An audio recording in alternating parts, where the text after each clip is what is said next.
Welcome back to this series on Adam Smith's theory of value. In the last episode, we introduced Smith's labor-embodied theory of value. We spent some time discussing how the mobility of producers facilitates the labor-embodied theory in what Smith called the early and rude state of society. In this episode, we're going to discuss how the mobility of producers facilitates the gravitation of market prices around natural prices over time. As we've made clear in previous episodes, the fluctuation of market prices around natural prices are not exact. They're characterized by repetitive cycles of over-adjustment and under-adjustment. And as the movements of producers between industries equilibrates their rates of return, it is reasonable to expect that the flow of producers from less profitable industries into more profitable ones will often exceed the amount necessary to drive the market prices of commodities back to their natural prices. After all, producers are imperfectly coordinated, and there is some lag between the movements of producers and the resultant impact on prices. By the time enough labor has migrated for rates of return to be equalized, the flow of producers towards more profitable industries, it may have continued past the point that would characterize a static equilibrium. The result is that an excess supply of production industries to which producers were previously migrating will drive rates of return below their natural level. Likewise, a deficient supply in industries from which producers were migrating will cause market prices to be elevated above their natural level. The result is that market prices will be below natural prices in industries where market prices used to be exceeding their natural prices, and vice versa. The direction of the flow of producers will respond to this reversal by changing its direction, setting in motion new potential for overshooting prices and repeating the process. Take, for example, the aforementioned case in which a spike in the demand for beavers has caused their market price to rise above their natural price. It takes 2 hours to hunt a beaver and 1 hour to hunt a deer, but increased demand for beavers has caused the relative price of beaver to deer to be bid up to 3-to-1, at least for the time being. At this point, differences in rates of return between industries will cause deer hunters to become beaver hunters. Supply will be driven up in the beaver hunting industry, and supply will fall in the deer hunting industry. The shifts in supply will move the exchange ratio of beavers to deer in the market back towards 2-to-1. However, it's unlikely that the deer hunters will stop converting to beaver hunters once the supply of labor in each industry has reached a level that would result in an exchange ratio of 2-to-1. Lacking the level of coordination necessary to flow into the beaver industry at the right pace and quantity, there's a good chance that the deer hunters will overshoot their migration into the beaver industry. The result is that, to quote Smith, the market price of beavers will sink more or less below the natural price, according as the greatness of the excess increases more or less the competition of the sellers, as according as it happens to be more or less important to immediately get rid of that commodity. The exchange ratio of beavers to deer in the market may be driven all the way down to 1-to-1, at which beaver hunters would be receiving half the rate of return per unit of labor that the deer hunters are receiving. Low rates of return in the beaver hunting industry would eventually lead to a corrective adjustment in the opposite direction. Beaver hunters would move to the deer hunting industry in search of higher incomes, pushing the exchange ratio of beavers to deer back towards its natural level of 2-to-1, such that 2 beavers fetches 1 deer. At this point, the overshooting process repeats. If the beaver hunters overflow into the deer hunting industry, they're going to drive the exchange ratio back down to 3-to-1, repeating the cycle. The movement of market prices around natural prices is characterized by this overshooting and undershooting cycle that Smith describes as a kind of gravitation. Anne Marchais, who is a contemporary economist and has formalized many of the concepts latent in Smith, describes this idea of overshooting and undershooting around the center of gravity as turbulent equalization. In discussing the turbulent equalization of prices, Smith mentions, with no special emphasis, almost in passing, that the durability of goods has an effect on how closely prices gravitate towards their natural levels. To quote Smith, "The same excess in the importation of perishable commodities," he writes, "will occasion a much greater competition than in that of durable commodities." Here, Smith is not referring to the competition between producers to enter into a profitable industry, but competition between sellers to rid themselves of a commodity whose demand has plummeted, which they already have possession of. The example he uses is to contrast iron with oranges. A decrease in the demand for oranges that drives returns below that of other industries will cause fruit producers to attempt to rid themselves of the oranges relatively quickly, given that oranges have to be sold before they get moldy and perish. The need for orange producers to sell their fruits within a window of days or weeks fosters a more intense pressure to drive down prices. But the same is not true of iron. If a decrease in the demand for iron drives returns below those of other industries, iron sellers will not quickly need to sell the iron within a matter of days or weeks. For this reason, the same need to sell quickly will not emerge amongst iron sellers as it would emerge amongst orange sellers or any other sellers in a similar situation. The lack of such a need to sell the commodity quickly creates less downward pressure on prices in the event of a decrease in demand. For this reason, Smith suggests that market prices of more durable goods will tend to deviate less from their natural prices. The question of durability is one that would take on greater importance in later developments on Smith's labor-embodied theory. 50 years after the publication of The Wealth of Nations, David Ricardo would make a special effort to show how variation in the durability of capital used up in production can cause small but important deviations of commodities' natural prices from proportionality to the labor embodied in their production. The picture of Smith's theory of value is deepened by considering what might come of his nation of hunters when the woodsman in question can no longer switch professions with ease. Recall that Smith assumes the perfect mobility of producers in his early en route state. Beaver hunters are free to become deer hunters at any moment, and vice versa. A mobile workforce is necessary for producers to move towards whichever industry has higher rates of return, pulling market prices towards their natural level. What happens then when the mobility of producers is restricted?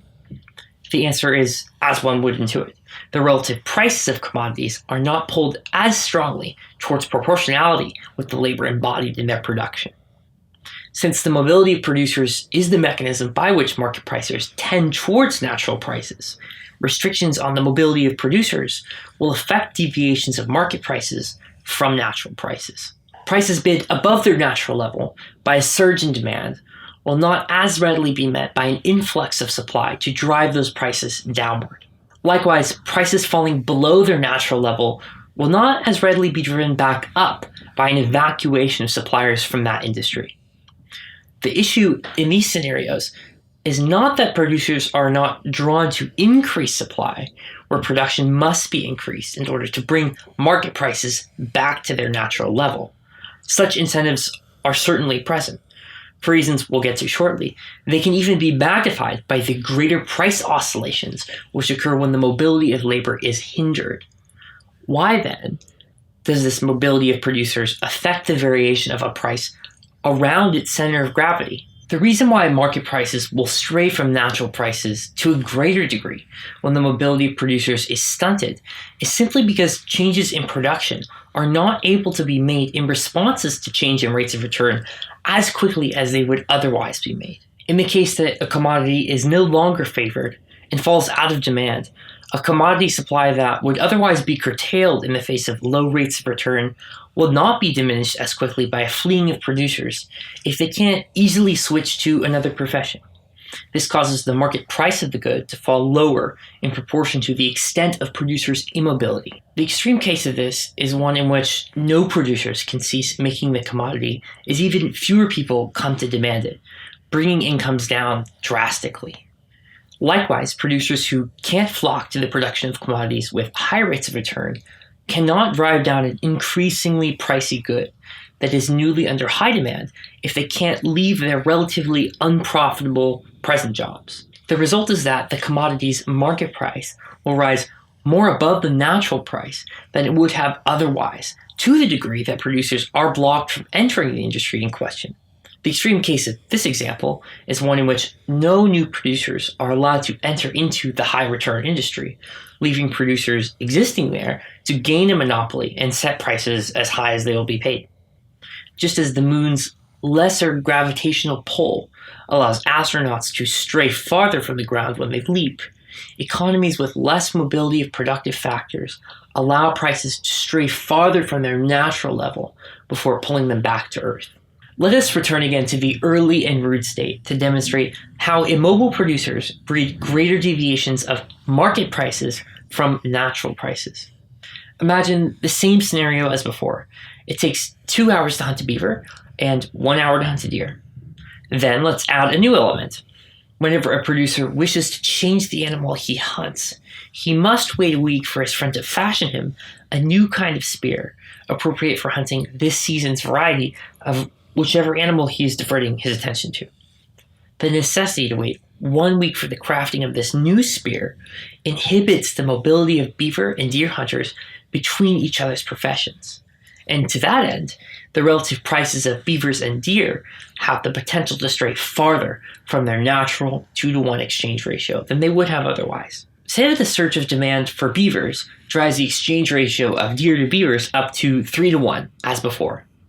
Instead of diving right into the beaver hunting industry to reap the rewards of profitable beaver hunting, deer hunters now must wait a whole week before they can drive up the supply of beavers on the market. 1 week is plenty enough time for beavers to have become very popular.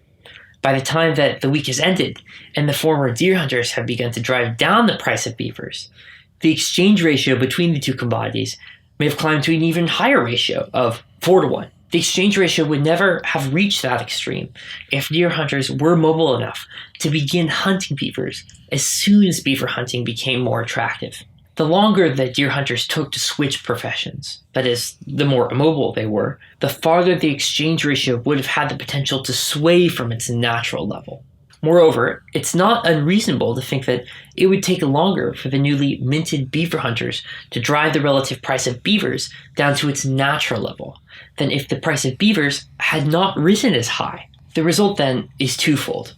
The immobility of producers produces oscillations of prices away from their natural level that are bigger both in magnitude and in duration. One can imagine how the magnitude and duration of such price deviations scale with the extent of labor immobility. That is not to say that the whole system is invalidated with the slightest hint of fixity in producers' crafts.